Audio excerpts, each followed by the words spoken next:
All right, so get this. We're going deep on drug decriminalization today, and it's way more complicated than just saying yes or no to drugs, right? It really is. We're going to look at real world examples, specifically Portland, Oregon, and Portugal, and they both kind of jumped into this whole decriminalization thing, Yeah. but they ended up in totally different places. Yeah, they did. And we're using this YouTube video by Tyler Oliveira. It's called "I Investigated the Country That Legalized All Drugs, ... Interesting. So it's kind of fascinating how these two places, Portland and Portugal, they wanted to keep people out of jail and get them better access to treatment and just reduce the harm from drug use. Reduce the harm, yeah. But the way they went about it, Yeah. totally different stories. Totally different approaches for sure. And what's really striking is that Portland actually reversed course on their experiment after just a couple of years. Yeah, they did. And Oliveira's video really gets into the nitty-gritty of why that happened. Talking to people who actually lived through it all in Portland. So the big question is, why did Portugal seem to get it right when Portland struggled? Yeah, that's the million-dollar question, right? That is, and that's what we're going to try to unpack today. And I think to understand it, you got to look beyond just the policies themselves, right? Yeah. We're talking about how things were actually put into practice on the ground. The whole culture surrounding drugs in each place and all the messy social and political factors that always come into play because, drug policy is never just about drugs, is it? Never just about drugs. It's about so much more. No, it's not. So let's start with Portland. Okay. Oliveira, he takes us right into the city. He's interviewing residents and business owners and people who are dealing with addiction firsthand. And it's a real mixed bag of reactions. Right. Some people felt that decriminalization just led to more people using drugs out in the open, and it just made things feel less safe. Yeah, I could see that. There's this one story that really stuck with me. It was this business owner, and he was describing how this guy threw poop on his window. Oh, my God. After being kicked out for using fentanyl in the bathroom. Wow. Can you imagine? I mean, that's a pretty stark example of how even well-intentioned policies can have unintended consequences. Right. Right?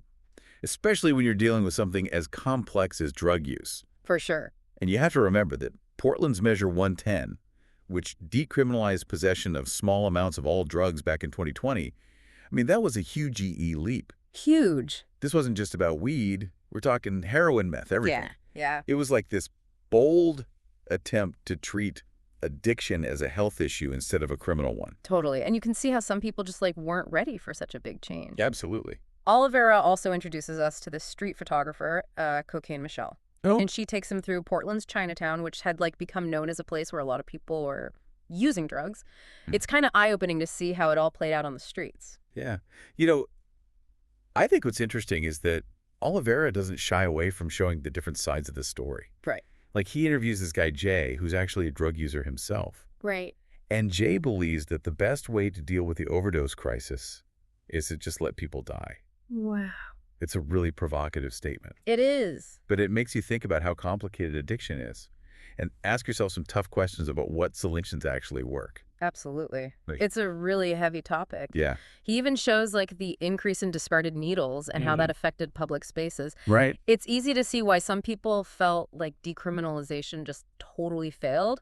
But then others were hold on, it's way too early to judge. Too early. Especially since there weren't enough resources for treatment and support services available right away. Yeah, not from the get-go. So was it a case of good intentions, bad execution, or were there deeper issues at play? What do you think? Well, that's the big question, isn't it? Was it just a bad rollout? Or was it more about societal attitudes and those deeper systemic problems that Portland just wasn't equipped to handle, Yeah. Oliveira's video kind of seems to suggest it's a bit of both. Okay. But here's where things get really interesting. Let's look at another city that took a totally different approach to this whole decriminalization thing. Amsterdam. Amsterdam. Okay. Yeah. Yeah. Known for their, shall we say, relaxed attitude towards certain substances. Right. Especially cannabis. Especially. But you know what struck me in the video? What's that? Amsterdam has all these coffee shops selling weed, but you don't see the same level of open, hard drug use and homelessness that Oliveira showed in Portland. That's true. It's almost like two different worlds. It is, and that's because Amsterdam's approach is way more nuanced. Yeah. While drugs are technically illegal, there's this unspoken tolerance for personal use. It's less Right. about punishment and more about harm reduction, Yeah. Right. minimizing the bad stuff that can come with drug use. Okay, so minimizing the harm. And Oliveira really highlights that contrast. He interviews this former bouncer who saw the whole heroin crisis in Amsterdam back in the 70s, and the city responded by, like, embracing harm reduction. Interesting. They set up safe injection sites and needle exchanges and drug testing facilities. They basically decided to manage the problem instead of trying to, like, wipe it out completely. Manage it, not eradicate it. Right. And this is where the difference with Portland becomes really clear. Amsterdam has had decades to build up this whole harm reduction infrastructure. Wow, decades. Yeah, they've had time to like tweak their approach, figure out what works, and make these policies a normal part of the city. So they've had a lot of time to figure it out. Makes you wonder, would Portland have seen different results if they had like more time to build up those support systems and get everyone on board with the idea? Right. It's like, trying to change a car's engine while it's still running. Oh, yeah. It's going to be messy. That's a great analogy. And it feels like there's this cultural difference too, right? Yeah, there is. Like in Amsterdam, using drugs especially, cannabis is often seen as like a personal choice, not this big moral failing. I see what you mean. And that probably makes it easier to have those open and honest conversations about policy. Right. And that's not to say Amsterdam has it all figured out. They still have challenges with addiction, especially in certain communities. Yeah. But what's important is they've learned to manage and reduce the harm.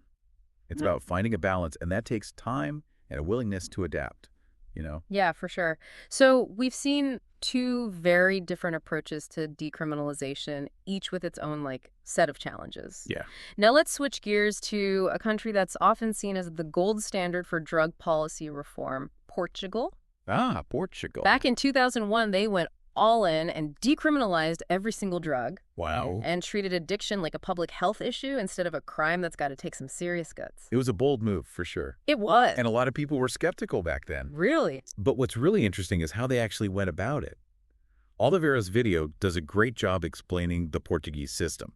Okay. So instead of throwing people in jail for possession, they're referred to this Commission for the Dissuasion of Drug Addiction. Commission for the Dissuasion of Drug Addiction. Yeah. Sounds kind of intimidating. It does, right. Like some kind of Orwellian thought police. Yeah, like something out of 1984, but it's actually the total opposite. Okay, so it's not like that. Not at all. The commission isn't about punishment. So what is it about? It's about assessment and motivation Mm-hmm. and connecting people with the support they need. It's this whole different mindset, Okay, one that focuses on harm reduction and rehabilitation. got it. And Oliveira gives us a glimpse into this system by taking us to a safe consumption site in Lisbon. Oh, wow. He talks to staff members who see the site as a bridge to getting people back on their feet and reintegrated into society. Yeah. They offer free services like sterile supplies and medical supervision and overdose prevention measures. Wow, that's amazing. It's like night and day compared to the criminal justice approach. It really is. And here's the key. Yeah. Portugal didn't just decriminalize drugs and call it a day. Right. They made a long-term commitment to building a whole network of support. What kind of support are we talking about? Think job training programs, housing, support mental health services. Okay. They recognize that addiction is rarely isolated. It's often tied to poverty, trauma, social exclusion, all these other factors. So it's about tackling the root causes, not just the symptoms. Exactly. It makes you wonder, could this kind of holistic approach work in other places, or is Portugal like a unique case? That's a great question, and it's one that researchers and policymakers around the world are trying to figure out. I bet. What's undeniable is that Portugal has seen some pretty remarkable results since decriminalization.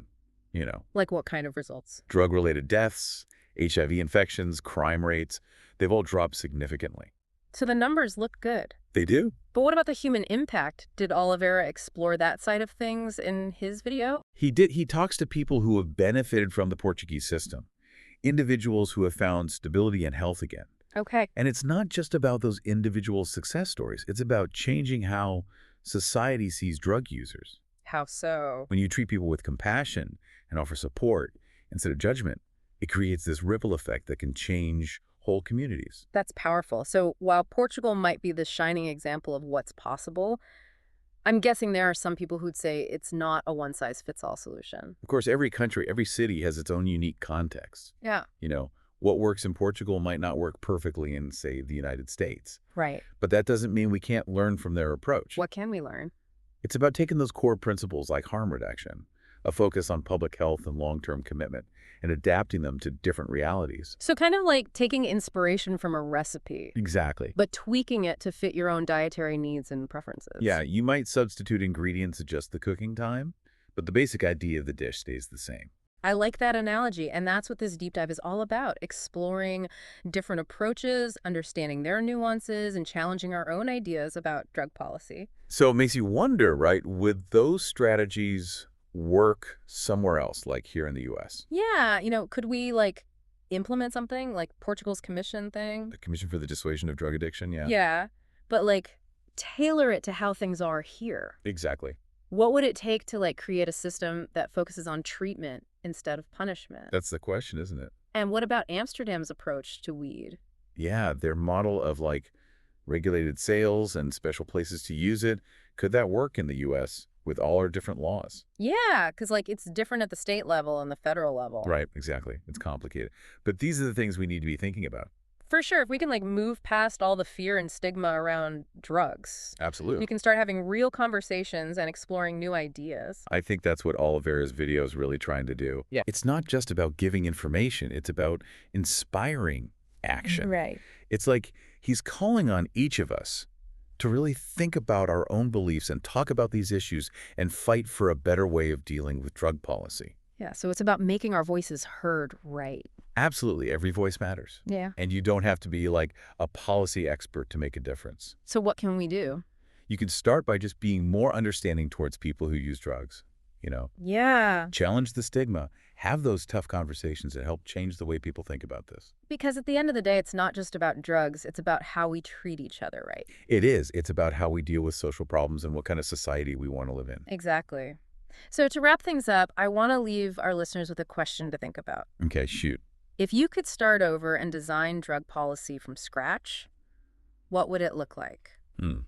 That is a good question. What would be most important to you, and how can you make a difference? Yeah, that's the key takeaway. Remember, change is possible, and it starts with each of us. All right, everyone. That's our deep dive on drug decriminalization. Thanks for listening. Thanks for having me. It was a great discussion.